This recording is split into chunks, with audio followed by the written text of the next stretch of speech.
सभापती महोदय, मी बरेच विषय मांडलेले.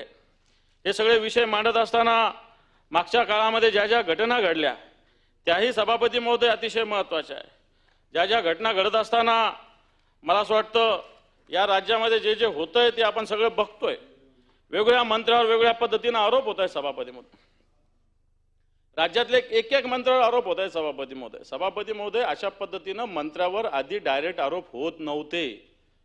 आता या मंत्र्यावर डायरेक्ट आरोप होत आहेत सभापती महोदय. मंत्री धनंजय मुंडेवर आरोप आहे सभापती महोदय. लोक सांगतात सगळं की खुनाच्या मध्ये हे सहभागी आहे.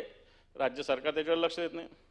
सभापती महोदय, ग्रामविकास मंत्री जयकुमार गोरे, ठीक आहे, त्या कोण महिलेला त्यांनी अटक केलं असेल खंडणी वगैरे, पण एका पत्रकाराला अटक केलं जातं सभापती महोदय. या महिलेला फसवलं जातं आणि या महिलेचं चला ती महिला खंडणीत अटक आली असेल पण फोटो पाठवले का नाही पाठवले या मंत्र्यांनी? असं मंत्री वागू शकतात? मला असं वाटतं याचं आश्चर्य सभापती महोदय निश्चित सगळ्यांना वाटतं. आता मंत्री गेले, गृहमंत्री स्वारगेट बलात्कार प्रकरणात काय बोलले ते? अतिशय असंवेदनशीलतेनं बोलले सभापती महोदय. शांततेत पार पडला. हे काय प्रकार, हे काय बोलणं झालं? आणि म्हणून अशा पद्धतीने होत असताना आज माणिकराव कोकाटे सारख्या मंत्र्यावर सभापती महोदय ज्या पद्धतीनं फसवणुकीचं फ्लॅट हडपल्याचं एक कोर्ट बोललेलं आहे. कोर्ट बोलले 420चं प्रकरण त्यांच्यावर आहे सभापती महोदय. जयकुमार रावलावर वेगवेगळे आरोप होत आहेत सभापती महोदय. संजय राठोडवर आरोप होत आहेत सभापती महोदय. मी काय यादी वाचतोय सभापती महोदय. उदय सामंतावर आरोप होत आहे सभापती महोदय.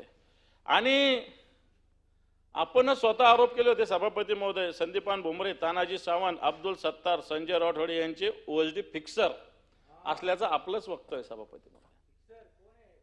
आता हे फिक्सर एकीकडं ओएसडी नेमताना पीएस नेमताना फार चालण्या लावतात आणि एकीकडे हा काय चालू आहे नाच.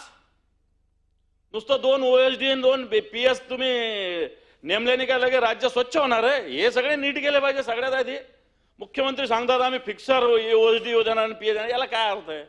सगळे इनलिगल व्यवस्थित काम करतात. कित्येक जणांचे सहाय्याचे पत्र माझ्याकडे त्या पीएसचे कित्येक जणांचे पत्र आहेत. नुसत्या या घोषणा आहे सभापती महोदय. आणि एक नितेश राणे आरोप करतात की मी विरोधी पक्षाच्या लोकांच्या याच्यात कामच करणार नाही. मला असं वाटतं आधी अशा पद्धतीनं कधी या राज्यामध्ये मंत्र्यावर अशा पद्धतीनं आरोप सभापती महोदय झालेले नव्हते. कृषी विभागातल्या वेगवेगळ्या पद्धतीनं भ्रष्टाचार आपल्या समोर आले. अनेक मंत्र्यांचे नाव 10-12 मंत्री म्हणजे अर्ध्या मंत्रिमंडळावर वेगवेगळ्या पद्धतीनं सभापती महोदय आरोप येत आहेत. कारण सभापती महोदय, हे सगळं होत असताना आपण नेमकं कोणत्या दिशेला चाललेलं आहे? आपल्याला नेमकं काय साधायचं आहे? या राज्यात आपल्याला काय झालं पाहिजे याचा विचार एक संवेदनशील नागरिक म्हणून आपण सगळ्यांनी करण्याची आवश्यकता आहे सभापती महोदय.